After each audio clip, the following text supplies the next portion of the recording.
Hello, and welcome to the Responsive Family Sleep Podcast. I'm your host, Kim Hawley, holistic sleep coach, lactation consultant, peaceful parenting educator, and mom. If you've ever felt overwhelmed by all the conflicting sleep info, frustrated with sleep information that just plain felt wrong, or searched desperately for a truly gentle and responsive sleep approach, then you are in the right place. In each episode, we'll be answering your most pressing baby and toddler sleep questions, busting those sleep myths, and helping you understand truly developmental, biologically normal baby and toddler sleep, plus encouraging you to trust your intuition along the way. Let's get started. Hello, and welcome to this week's podcast episode. I am so excited to have my friend and colleague Austin back to talk with me. We did an episode way back in February of this year about body work. And I am so excited, Austin, to have you here today with me to talk about baby gear and babies' bodies and tension and movement and things that as parents we should be considering when we use some of the awesome gear that's out there and being marketed to us all the time. So welcome. Thank you. I'm thrilled to be back again to hang out and chat with you, Kim. I know, I love it. So this episode is brought to you via us emailing over some various things and being like, oh my gosh, this would be such a great conversation. This idea that we have all this great gear and we think of it as amazing to neutral and don't often talk about some of the ways we should think, how should we be using it? When should we be limiting it? What about those babies, Austin, that you see a lot of that are dealing with tension or digestive issues or kind of have some extra things going on with them physically? And how do these different pieces of baby stuff, to be super technical, impacts on them? So I know the first thing that came to mind, what we were actually chatting about was swaddles. But there's so much more out there, right? That impacts on how a baby's moving their body in those early months. Yes, there's lots of gear. There's a lot of things that are being advertised to parents. We want to get the best things, for babies. And a lot of those items tend to be baby furniture. And we don't need a lot of baby furniture, and how to utilize the ones that you do have. And then what other things that we can do to optimize movement and decrease tension. Where some of these items, when I talk to families, we also talk about functional use and things that they do at home that can optimize development and movement and decrease the tension and uncomfortableness that some babies may have, that some of these baby furniture pieces can contribute to that, those challenges that they have. So I love that right there, right? That some of the gear that makes our life easier in some ways can contribute to some of the challenges if you have a baby that has some tension in their body that's impacting feeding or just general comfort or the ability for them to work on their milestones and move freely. That are things that are supposed to make our life easier can actually sometimes contribute to something else that we're trying to minimize, if that makes sense. So yes. Yeah. So, when chatting with families, asking what things they use, what they do during the day, and then being able to create a plan to limit some of those times, use what you have. I always tell parents, if you're taking a shower, and we would like to limit use of a container to about 15, 20 minutes. But if you're coming on that 15, 20 minutes and you're in the shower and your baby's in the bathroom in a bouncer seat, keep taking your shower and enjoy that time. And then just on this other side of that, when you do get out, have them on their belly while you're getting dressed and things like that. So there's ways to utilize it, and then things that we can do to decrease some of the extra tension that may be caused by some of these container usage. I love that. So like containers like bouncies, swings, that kind of thing. And I guess as we get to older babies, things that are more like jumpers and exercisers and stuff like that. I can kind of count. I don't know. Yeah. Do you count them in the same category? I know baby's in a different developmental place, but for those older I babies. put them all in there, even Okay. using things like nursing pillows that, that are in a C shape and kind of putting baby in that curve to sleep. Some Um, people do yeah. that too, even though Yes, I that's see not that a what it's lot. made for. And I'll even throw in something that a lot of baby wearing experts may balk at. And I, as a baby wearing educator, do share that a baby carrier is a container, but You're killing me over here. I know. It I know. is I know. a It's not.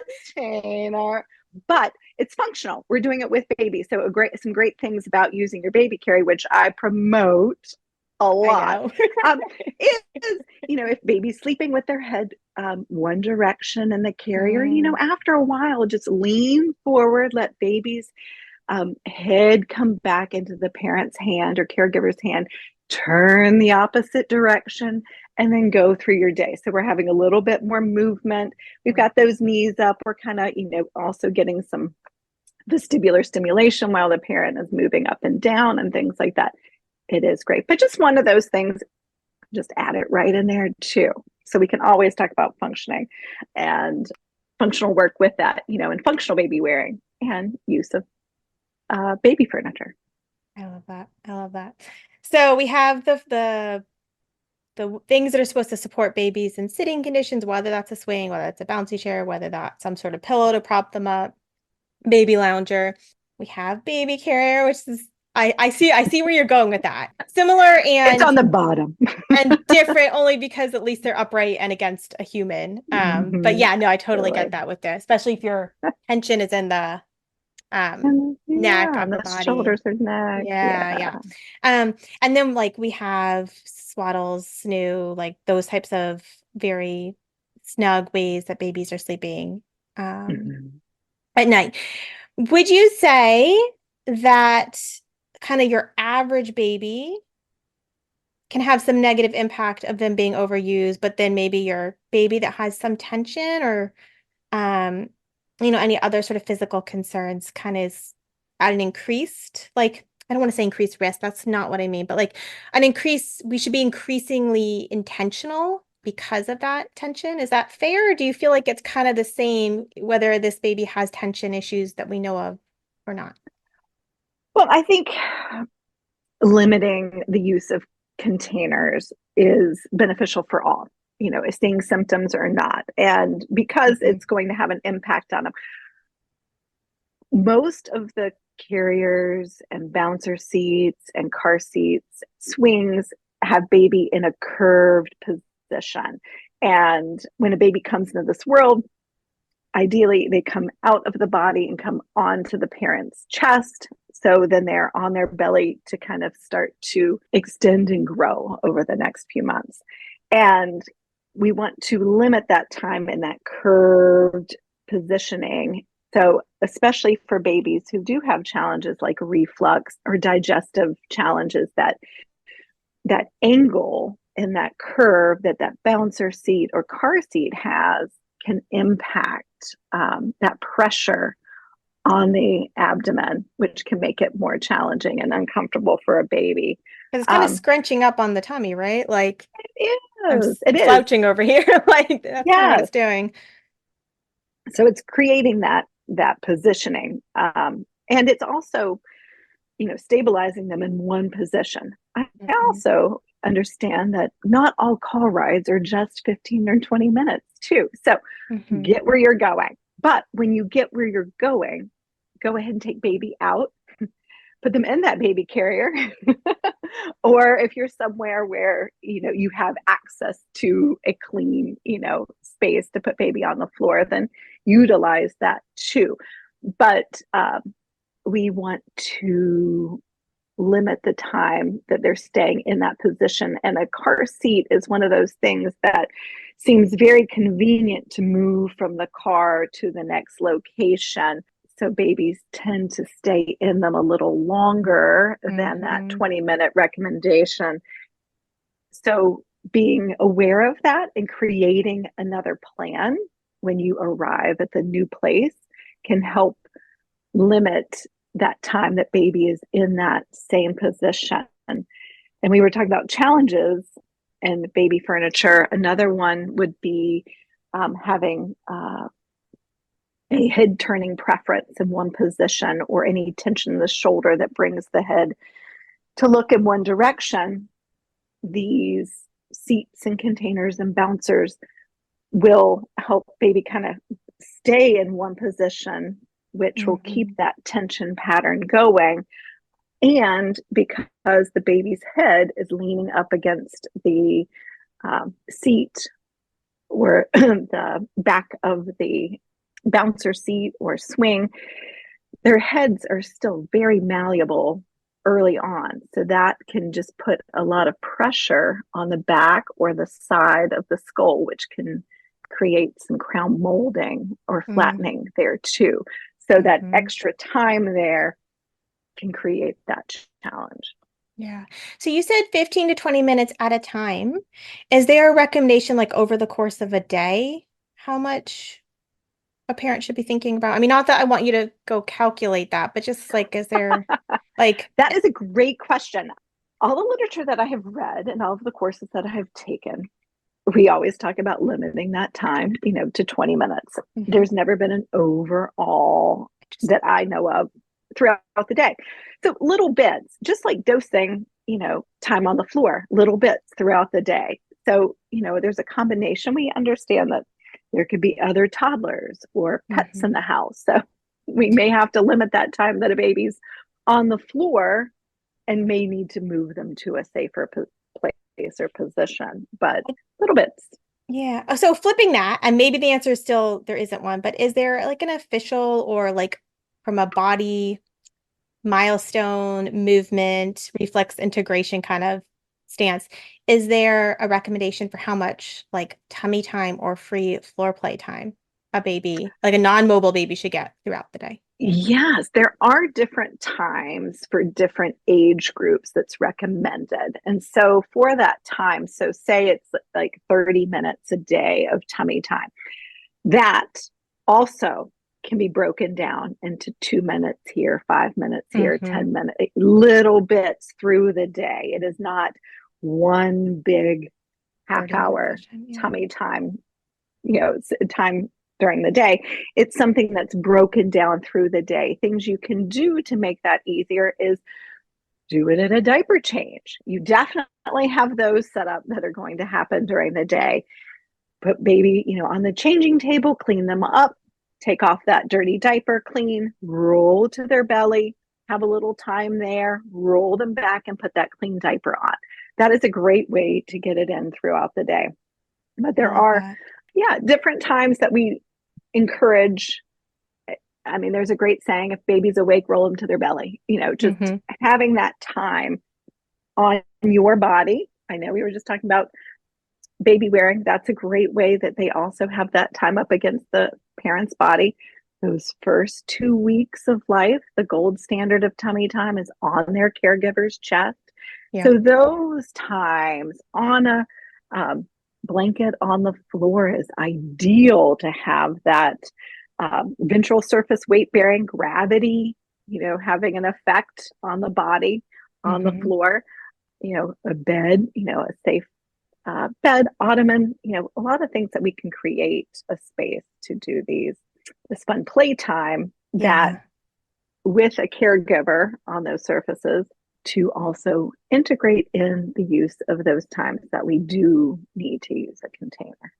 I have this great picture of, I think my daughter might have been 3, 4 weeks old, something in the first 6 weeks.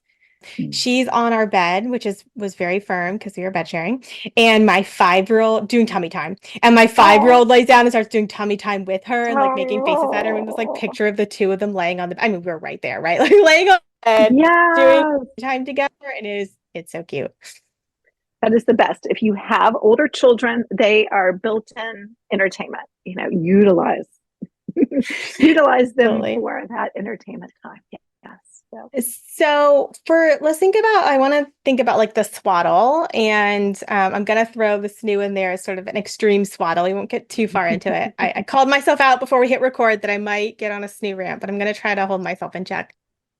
Swaddle's impact on your average baby, but especially your tense baby, especially what I see a lot of, and this I don't honestly remember if this is really about the rise of the snoo and its marketing, or maybe I'm just forgetting. And this is actually something that has been happening longer. I didn't swaddle either of my kiddos. So, like, as a parent, I've never paid much attention to swaddling, just as a professional. But this idea of like swaddling longer and longer.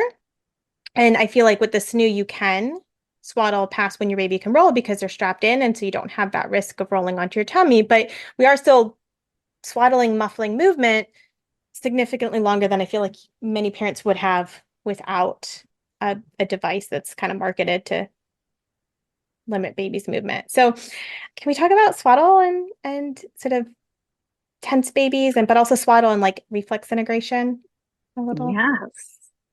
So the movements that babies do in their sleep help develop those gross motor, those big, large movement skills. These were going to help with preparing for rolling and crawling and standing and walking. And all these are important for developmental milestones. Mm-hmm. And limiting that time of movement has an impact on that. Babies that I see come into my office who are having challenges at an older age, that 3-4 month Yes. range, when we roll to the tummy, they at that age are able to get their elbows up underneath the shoulders, move forward, have the chin parallel to the surface, and start to move and reach and play. Babies who seem to have less strength in the shoulder girdles, I will ask about swaddling. I'm finding that when they're swaddling longer, they don't have as much strength and use of their shoulders to press up in tummy time. And families who do wean from the swaddle have fast changes after that. Tension patterns that babies come in. I work with babies for body work, and they come to me tight or tense. The longer that they stay in that position using a swaddle keeps that tension pattern in the body. The way that we Mm-hmm. get more movement and ease in the body is through movement. And so, as a therapist, I'm creating space in the body so that there is more movement. And a swaddle just kind of crushes that, it kind of prevents that movement and that change to happen. Mm-hmm. And not just swaddles that bring the arms down, but I also have babies who will roll just to their backs and their arms go out to the side. And I'll ask if they're using something like the Merlin suit, something that brings those arms out into that position. And so if they're spending the most time of the day at a nap time or sleeping at night in those positions, that keeps that tension pattern staying. So that's what we Yeah. discuss about things that you can do at home to optimize that movement and changes that we are making in the office, so that babies are more comfortable and then have more strength and have less tension and can continue with those developmental milestones.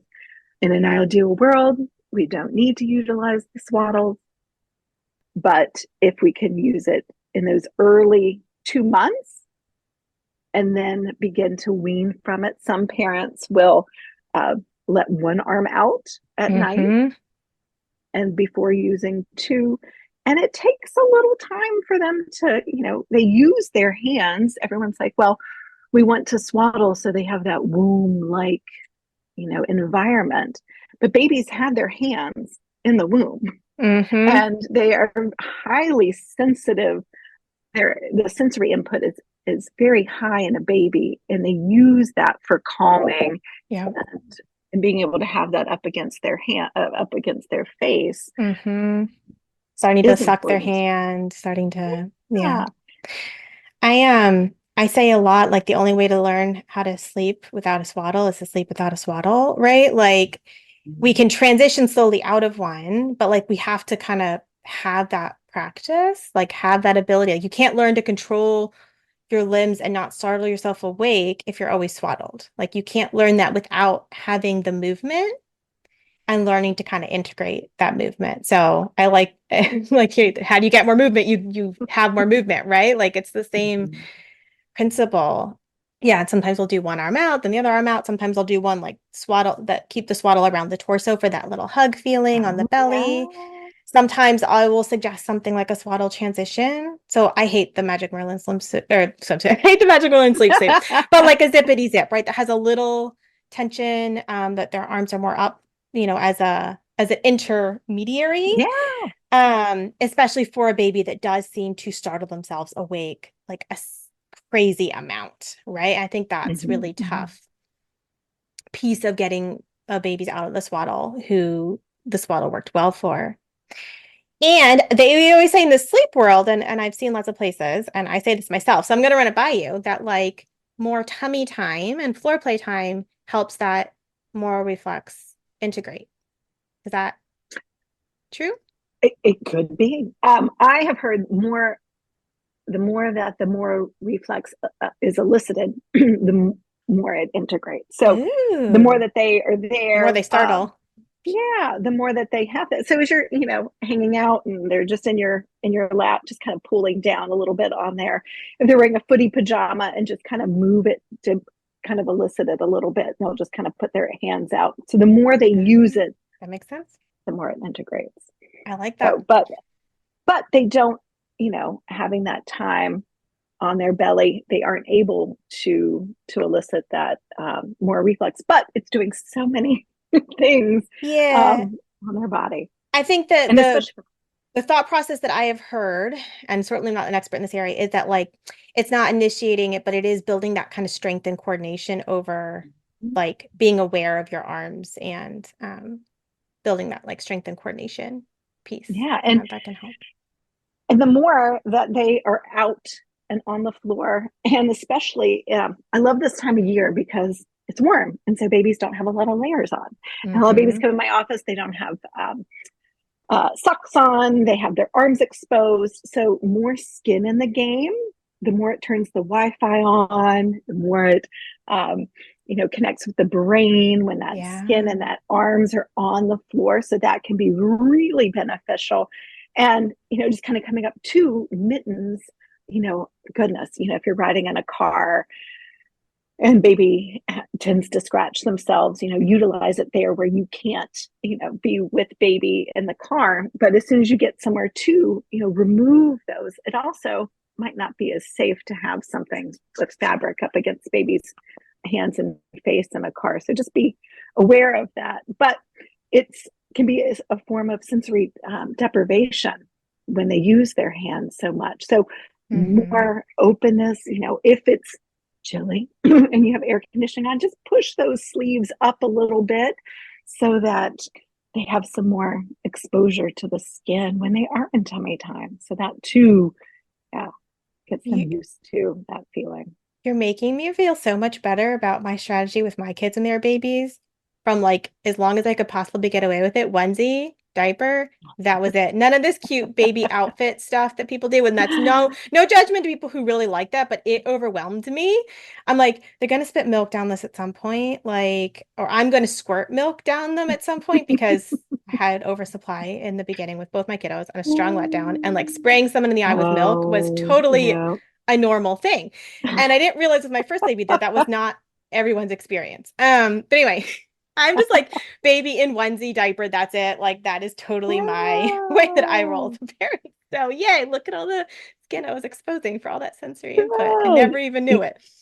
Yes, I at love it. home, less is more when it comes to clothing, especially in those early, that early first month or 6 weeks.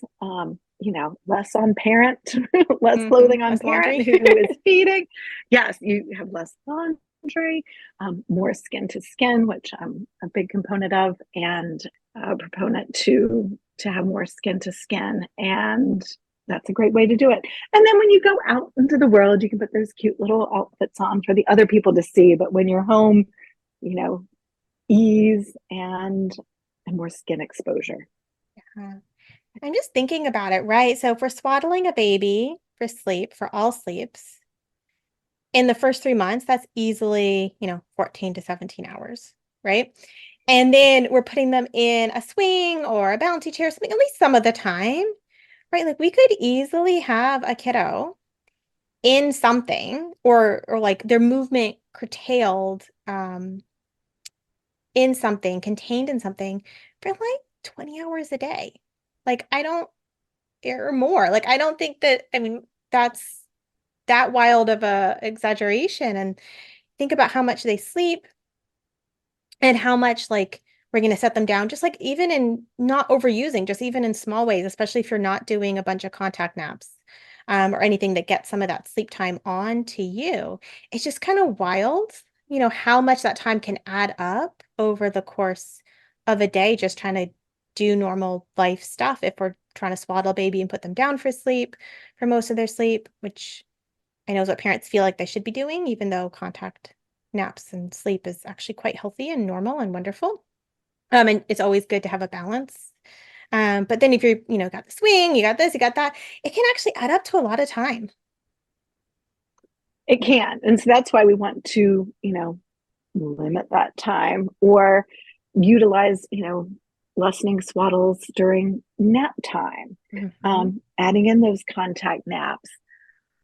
But it does create that time where if a baby does have a tension pattern that we are working on getting some ease in at home in a swaddle, we'll just add more time and continue that tension pattern, which can make it a little challenging for everybody. Do you see any impact with the swaddle? I know we talked a little bit with like the bouncy chairs and stuff, but with the swaddle, do you see any sort of interaction with the babies with digestive issues and reflux challenges with the swaddle, or is it mostly via the tension patterns? It's mostly the tension patterns. I don't know if it's exacerbating that at all, Hmm. being in the swaddle, how it is. The challenges are if there's a lot of spit up and they aren't able to move, and Hmm. get away, then you've got a lot that's just sitting on the neck and the back Yeah. of the head and neck too. Um, I do see, babies who have that head turning preference. So if they're in a swaddle or in a bassinet, and whether or not whatever type of sleep clothing or swaddle or suit that they're in, if they tend to look one direction over another, Hmm. and we may be having some crown molding on that side of the head Hmm. that they're looking towards, um, I encourage parents that, what direction does baby need to look to see you or to look in your direction when you're sleeping? So if baby wants to look to the, or is often looking to the right, and the parent's bed is to the right of that bassinet, I would encourage them to put baby down in the bassinet the opposite way so that they can turn their head the opposite direction if they're going to look towards their caregivers. And maybe that can help a little bit with it. But staying in one position or having a bed where you are in a swaddle that moves a little bit or stirs baby, especially if they have a head turning preference. If they, turn their head to that position and they do not have the strength of the other side of the neck to turn their head, they'll keep them in that head turning Mm, position for longer. So it's a little harder for them to readjust. that makes sense. And actually, I remember one of my pediatricians mentioning that thing about switching the baby, right? Like alternating which end of the bassinet their head and their feet go to if they have that preference of turning towards you, even with like a baby that doesn't have Mm-hmm. any tension, just to try to prevent it. just to mix up which side you put their head towards so that they are, Yeah. I don't remember which pediatrician it was over the years, but which kiddo it was with, but saying, like, hey, just that way they're naturally going to want to look towards you in their sleep, if they, Mhm. even if they have free movement both ways. And so if you mix it up a bit, then you're kind of encouraging that more equal use. Little did they know that my kids didn't really sleep in their bassinet. And so But you that took was, that advice to share. I did. It was good advice. And, you know, anything else? Like, I feel like these are such important points. And I also love that, it's not about avoiding altogether. It's just about being smart about when and how you use these things to get some of the benefit of Yes. making life easier, since we don't all have like five aunties around to have all these extra arms I um know. to dump, plop babies into. But is there anything else you feel like parents should be thinking of when they're looking at baby gear and how it impacts their baby's movement? Just, setting simple things, making sure that you have a blanket or a quilt in an area that you spend a lot of time in. If you don't have any pets, or you have the space to just keep it on the floor so that you have your tummy time space ready at any time, floor time ready to go. If you do have pets, that may look at the blanket as their new bed. Just have Yes. it in easy reach, on the back of the sofa, and just to be able to pull it down and just have more time on the floor. It's great for us too, to get down on the floor, do our own tummy time, getting some movement in there, just observing your own baby. And when you do roll them to their belly, do they lean on one side more than another? Do they look in one direction more than another? If you've started observing that your baby tends to look to the right when they're on their back, when they go to their belly, is it the same preference or does Mhm. it change? And just observing your child, bringing things to them. Your voice is very influential as a parent or caregiver.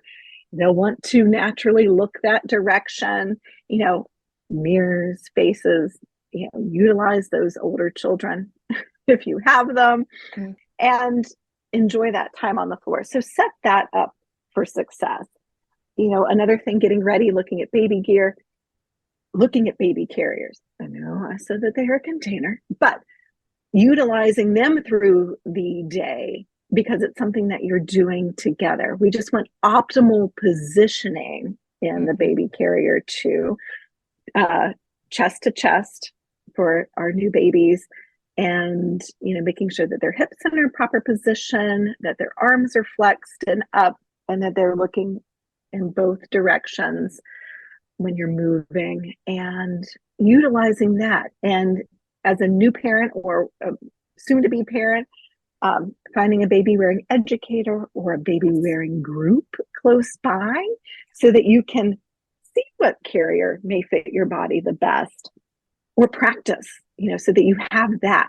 And then, yes, limiting those other containers. We really don't need baby furniture, but if somebody gave you, a bouncy seat and you really want to use it, use it in little bits through the day. We just don't want a lot of pressure on the back of the head. We don't want them in positions where they can scoop down. Another Mhm. reminder that babies should not fall asleep in those containers as well, because they are not made for babies to sleep in, because that chin can come closer to the chest, and we want Mhm. optimal airway and protect that airway. And in those seats, it kind of brings that chin to the chest. So if you're eating dinner and you'd like to have your hands free, use that bouncy seat right next to everybody while you're eating. Yeah. Have baby as part of the dinner table. Of course, baby wearing helps too, but you just may spill a little bit on baby's head, but that's things I will was get used to it. I was gonna say my favorite times for using our little swing thingy were like drinking my coffee in the morning when my husband wasn't Mm. around to be an extra set of arms, because I didn't want to spill it on their head, being that it was hot, Yes. and Yes. feeding the dogs, because that was a lot of bending over, and hard to do with baby weight. Again, when there weren't other people around, and eating, because at least it's my first. I had just kind of a weird irrational fear that I was going to drop a big chunk of food in my baby's mouth and they were going to choke on it. Totally No, I irrational. had that too. And so, Now it's just new parent fun. okay, I'm glad I'm not the only one there. But like those are my favorite, like when we didn't have like my mom visiting or my husband wasn't around, I'm like, what are the kind of like those that were really, really tricky times? And Mhm, we have a cat and we have a dog. And so there was also some containment that had to mhm, happen, mhm. as far as Yeah. keeping everyone safe. And that could be a good time. So I like the idea of thinking like in your day, what are the times that you get the best impact, like you were saying, shower, right? Or Mhm, mhm. me, coffee. What are those times that you get the best return on investment in that time can be helpful. Yeah. Yeah, definitely utilize fun. How that works in your days. For me too, it was shower. I'd put the bouncy seat right by the shower and utilize it then, especially for one of my babies who had a little bit of needed to be upright a little bit after feeding. And I would put him there while I would take a shower. That sometimes eating, I actually can't remember. It hasn't been that long, but it has been a while for finding those times to utilize that. Or, I mean, there are, if parents are also looking for other alternatives, there are baby carriers that are made for the shower as well that you can utilize. Water Um, slings, yes.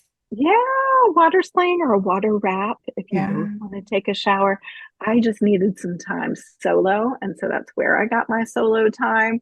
But yes, also watching those times where you want to enjoy a hot drink, limiting, holding or baby wearing during those times. So that might be a good time to utilize. Of course, I think it takes me longer to drink a hot drink than 20 minutes, but I have to keep heating it back up. So I don't know how much that would limit, but finding those times, but then also knowing that the more that we're in this position, if we're having a challenge with shape of baby's head, GI challenges, that we definitely want to be more aware and have that counter Mhm. baby floor time.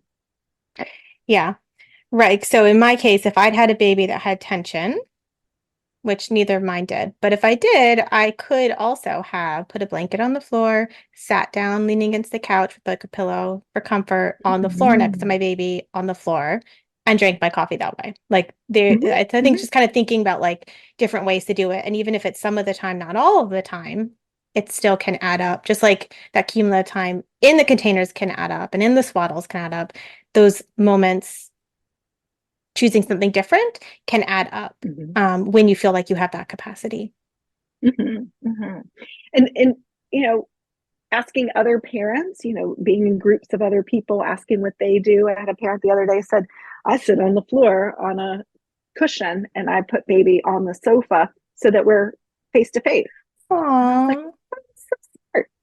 So, getting creative, what is comfortable for you? Yes. Parents said it's a little bit more of a challenge to get on the floor, but let's utilize the ottoman, let's use Hmm. other things. I have a extra cushion on my treatment table right now for my adults. But for it's a little too squishy for infants. So I put a little bit of a thick pad, underneath it so that it's a little more stiff. So, Hmm. maybe doing that on the bed, putting a yoga mat down, having Hmm. something that's a little stiffer so it's not as squishy when you're doing some tummy time if you utilize the bed as well. And I knew some parents, especially during the pandemic, would put a pad down on their dining room table and a blanket and put baby tummy time on the Oh, I table love while they were that. doing their work. I was like, genius.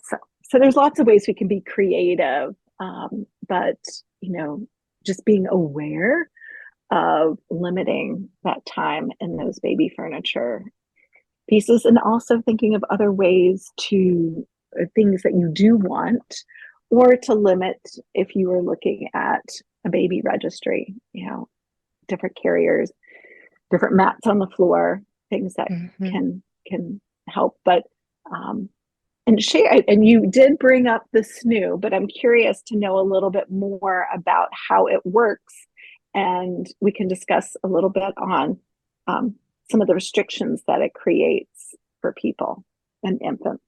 Yeah, I mean, I don't like the snoo for a lot of reasons. I speak out very often Mm-hmm. about my lack of love for the snoo. I have actually worked with some families where I feel like, given their whole big picture, like it got them a 5 hour stretch and was a yes from a mental health perspective. So like I don't Mm-hmm. 100% hate it. I did wish we weren't in a position that we needed it. But I mean, it's a really tight swaddle, and then you strap that swaddle into the snoo. So there's very little ability to move anything but their legs. Like their legs can flex, right? You know, they have appropriate leg motion, but they're like swaddled arms in, and then that swaddle is strapped in. Mm-hmm. And then so we get like, I think potentially even less movement than you can in a traditional swaddle. Then you get the fact that it's, soothing, quote unquote, the baby. So we get some issues with responsive cue-based feeding. But also it's an intervention, and I think parents forget that a lot when they're coming out of the snoo. It's a very, very specific and unique sleep environment. And so when families use it for all their sleeps, which is something that I do not recommend, I always recommend, if you're going to use it to get your 5 hour stretch, like to Mm-hmm. get a stretch for your mental health, that you are getting enough sleep, but don't nap in it. Like, not that you should switch bassinets in the middle of the night, but like to really be mindful that you're not overusing it for all your sleeps. So it is an intervention. And I think parents forget that. Like, that it is by definition extending their kids' sleep. That's why if it works for them, that's why they like it. And then so sometimes when we come out of the snoo, we see we actually had a pretty wakeful baby that just happened to be like responding enough to the type of sensory input the snoo was giving. And then all of a sudden they're waking a bunch. But I also see people like max it out to 6 months, and then the baby's swaddled up until they're 6 months, which is like way, way, way too long, right? Yeah, it's a lot. Um, and then we can go down the whole road of like quantum stuff and like, do we really want our babies in wireless devices? Like, is that really a good idea? We don't really know. Like, there's so many layers, I feel like, to this to do. Mm-hmm. And like I said, I don't 100% think it shouldn't exist, in the sense that I have seen some cases where it is the piece that helps give some space to work on mental health and other strategies, but it's not a piece of gear that I recommend or like or feel like is a net positive in a lot of ways for babies and Right. sleep and honestly just developing like good sleep hygiene and good like sleep environment. I don't know. I find it kind of a problematic piece of gear. And it's new. I mean, this has not been something that humans have been utilizing for a long period of time. And it's something that Yes. came about because our society has changed Yes. and parents need to return to work and have less time to be able to nighttime parent and Yes. et cetera. So there's many layers to it. When a family does come in sharing that they are utilizing the snoo, I of course ask how it's working, ask, what um, level they have it on. I Mm-hmm. encourage moving it to weaning and Mm-hmm. to unzip the arm. So we have some Yeah. arm movement. And again, how do you learn to sleep without a swaddle? Sleep without a Practice sleeping swaddle. without a swaddle. Mm-hmm. And having that movement. And again, those movements that infants do while they are sleeping and babies do while they're sleeping help them for their gross motor development. So if we're Yeah. not utilizing that, we are going to have an impact. Yeah. So true. So true. Yeah. I feel like the snoo is like the swaddle, but amped up, because then there's just other layers to consider there. Mm-hmm. Um, And it's you still need to complicated. work on Sweden. Yes, it Yeah, I is. mean, It is. it's complicated. It's hard to be a modern parent, and I think that's like the message through all of this is it's hard to be a modern parent. And not only can these things be helpful in some ways, but they're also heavily marketed Mm-hmm. to new parents. And so we are very focused on the gear in the nursery with in early parenting rather than the support networks, Mm-hmm. the information, like the biologically normative information. And that's a cultural thing. It's hard. It is tough. And so I feel like we just kind of have to do the best that we can do. But the more information you have as far as the impact on some of these pieces, then you can make small and different decisions. I feel like that's powerful. Yeah, you have more options. And I share often, you put things on a scale. Is this a day where container use may be up because of whatever's going on in the day? Then that is what we utilize. The next Yes. day, things are easier where we have less container use. We can do more time on the floor. We have the time to get down on the floor. Um, and you just kind of weigh your day. And now that you know that you want to limit, how to utilize these containers throughout your day, and where your big time, times, as we talked about, like maybe eating or drinking coffee or taking a shower, may have, that's where the scale will shift for that day that we want to utilize it. Or if we're out and it's errand day and we have a lot of, car seat rides, that just may be a day that we're in there a little bit more. But knowing that when we come home or in an environment, they can come out using that floor and that time, to just counteract that time that we were in the car seat. I love that, right? That we can balance it out, right? One day we might be a We little heavy on the use, can. and the next day we can kind of balance it out and be more on the Yeah, other side. just find that. And I encourage families who have different baby carriers, figuring out which ones, like, what is your car carrier? Which one are you going to have right underneath the car seat, so that when Mhm. you do get to that other place, you can put them in, especially if you're going to the grocery store and you take the car seat and put it into the cart, and then baby Mhm. wakes and needs you to hold them, you still have two free hands, one to Yeah, push the cart, wear the baby, and then one hand to shop. So, always having something to kind of fall back upon as well throughout your yeah. day. And I that's just love that. I love parenting. that. Oh, yeah, that is parenting. Troubleshooting on the fly. Um, Mm-hmm. I love that. Well, Austin, I am going to, as with our other episode, put all of your info in the show notes. And I thank you so much for talking through all of this with me. I think that it's so important in modern parenting that we're thoughtful, about what we're doing and how we're doing it, and supporting ourselves in the kind of wildness of contemporary modern parenting. And I really appreciate this conversation with you, and you being here with me today. Goodness, can't talk. Well, thank you. I think this is a great topic, understanding to preserve that physiology, that movement, and also respect this new technology and kind of find where the edge is for each Yeah, family. yeah, I love it. Well, thank you again, Kim. Thank you. Thank you for joining me today. I hope this episode left you feeling more informed, confident, and encouraged on your sleep journey. And just a reminder before you go that nothing in this episode is individualized to your specific sleep situation, nor is it to be taken as medical advice. Take what resonates, ignore what doesn't, and check with your healthcare provider about any medical concerns. Take a moment to subscribe to this podcast so that you'll never miss an episode. And take a moment to rate, review, or share an episode you love on social media.